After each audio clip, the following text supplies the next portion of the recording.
கர்த்தருடைய நாமத்துக்கு மகிமை உண்டாவதாக. இந்த நாளின் கர்த்தருடைய வார்த்தையின் பகுதிக்கு உங்கள் யாவரையும் இயேசுவின் நாமத்தின் பேரில் அன்போடு வாழ்த்தி வரவேற்கிறோம். கர்த்தர் நல்லவர். இந்த நாளிலும் கர்த்தர் நமக்கு கொடுத்திருக்கிறதான தெய்வ வார்த்தை சங்கீதங்களின் புஸ்தகம் 78ஆம் சங்கீதம் 4ஆம் வசனம். பின்வரும் சந்ததியான பிள்ளைகளுக்கு நாங்கள் அவைகளை மறைக்காமல் கர்த்தரின் துதிகளையும் அவருடைய பலத்தையும் அவர் செய்த அவருடைய அதிசயங்களையும் விவரிப்போம். இந்த சங்கீத பகுதி அழகாய் சொல்லுது.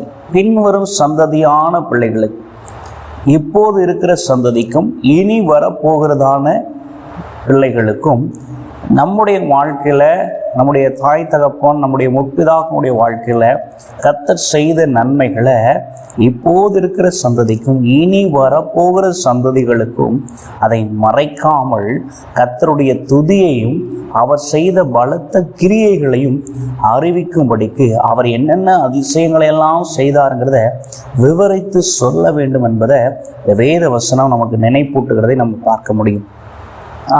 பல நேரங்களில் நாம் மாத்திரம் ரட்சிக்கப்பட்டிருக்கிறோம், நாம் மாத்திரம் கர்த்தருடைய அன்பையும் கிருபையும் ருசிக்கிறோம். ஆனால் நம்முடைய சந்ததிகளோ இல்லை நம் குடும்பத்தை சார்ந்த ஒரு சிலரோ அந்த கிருபைகளை, அந்த அன்பை அந்த அளவு ருசிக்கிறதே இல்லை. ஆனால் கர்த்தர் விரும்புகிற காரியம் என்ன? அது நம்மோடு ஒரு சிலரோடு மாத்திரம் முடிந்து போய்விடக்கூடாது.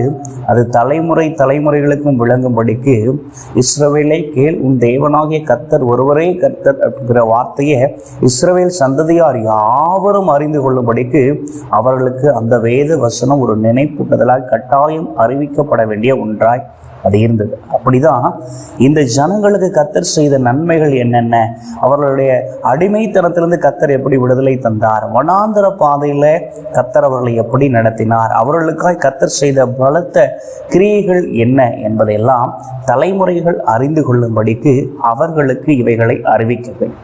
அது மாத்திரமல்ல, பெற்றோராக இருக்கிற, ஆசிரியர்களாக இருக்கிற, தேவ பிள்ளைகளாக இருக்கிற நம்ம ஒவ்வொருவருக்கும் இது ஒரு பெரிய ஒரு கடமை. ஏன்னா கட்டாயம் அதை செய்தாகணும். என் பிள்ளைகள் சத்தியத்திலே நடக்கிறார்கள் என்கிற சந்தோஷமே இல்லாமல் வேறு சந்தோஷம் இந்த உலகத்தில் இருக்க போகிறது இல்லை. இது நம்மோடு மாத்திரமல்ல, நம்முடைய சந்ததிகளும் தலைமுறைகளும் கர்த்தருடைய துதியை சொல்லி வரணும். அவர் எப்படிப்பட்டவர், அவர் துதிக்கப்படத்தக்க. இன்னைக்கு நிறைய பேருக்கு ஆராதனைனால என்னன்னு சொல்லி விளங்குகிறது இல்லை, எப்படி ஆராதிக்கணுங்கிறது தெரியறதில்லை, தனிப்பட்ட விதத்தில் கர்த்தரை எப்படி துதிக்கணுங்கிறது அவங்களுக்கு விளங்குகிறது இல்லை. அதை நாம் சொல்லிக் கொடுக்க வேண்டும், கற்றுக் கொடுக்க வேண்டும். ஆராதனையின் முக்கியத்துவம், துதியின் முக்கியத்துவத்தை சந்ததிகள் அறிந்து கொள்ளும்படி செய்யணும். அதே போல அவருடைய பலம், தேவனால என்னென்ன காரியங்கள்லாம் செய்ய முடியும், இதுவரைக்கும் என்னென்ன நன்மைகளை எல்லாம் கர்த்தர் செய்திருக்கிறார், இன்னும் அவரால் என்னென்ன செய்ய கூடும் என்பதை அவங்க உணர்ந்து கொள்ளும்படிக்கு, தலைமுறைகளும் சந்ததிகளும் அறிந்து கொள்ளும்படிக்கு அவர்களுக்கு விளக்கி காண்பிக்க வேண்டியது நம்முடைய கடமை. நம்ம வாழ்க்கையில கர்த்தர் செய்த நன்மைகள் என்னென்ன, அதை எப்படி நாம் அனுபவித்தோங்கிறத இந்த தலைமுறைகள் உணர்ந்து கொள்ளும்படிக்கு, அவங்களும் புரிஞ்சு கொள்ளும்படிக்கு நாம் அவர்களுக்கு விளக்கி சொல்ல வேண்டியது அவசியம். நம்முடைய அனுபவங்களில் இருந்தும், நாம கடந்து வந்த பாதைகளில் இருந்தும் அதை நம்முடைய பிள்ளைகளுக்கு, சந்ததிகளுக்கு விளக்கி கற்றுக் கொடுக்கும் போதுதான் அவர்கள் அதை உறுதியா பிடிச்சிட்டு அதன் நிமித்தம் கர்த்தரை அவர்கள் மகிமைப்படுத்த ஏதுகரமா இருக்கும். அதனால கண்டிப்பா இது நம்ம செய்ய வேண்டிய, நம்ம தேவ பிள்ளைகளா இருக்கிற ஒவ்வொருடைய கடமையும் அது. நம்முடைய தேவனுடைய மகத்துவத்தை, நற்கிரியைகளை, கிருபைகளை பிள்ளைகள் துதிக்கணும். அவர்கள் வாயில கர்த்தரை துதிக்கிற துதி உண்டாகணும். அவருடைய பலத்த செய்கைகளை, அவருடைய வல்லமைகளை நம்முடைய சந்ததிகள் அறிந்து கொள்ளணும்.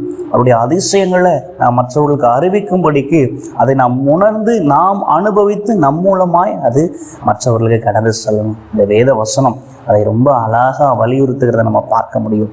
எனவே அதை நாம் செய்வோம். நம்முடைய தலைமுறைகளுக்கு, சந்ததிகளுக்கு கர்த்தருடைய வல்லமையை, அவர் எப்படிப்பட்டவர் என்பதை அறிவிப்போம். அவர்கள் அறிந்து கொள்ளணும், அவர்கள் ருசி பார்க்கணும். இந்த தெய்வத்தை ஒரு நாள் அவர்கள் விட்டு விடக்கூடாது. எந்த ஒரு காரியத்தும் தாய் தகப்பனை மாத்திரம் சார்ந்திருக்கக்கூடாது.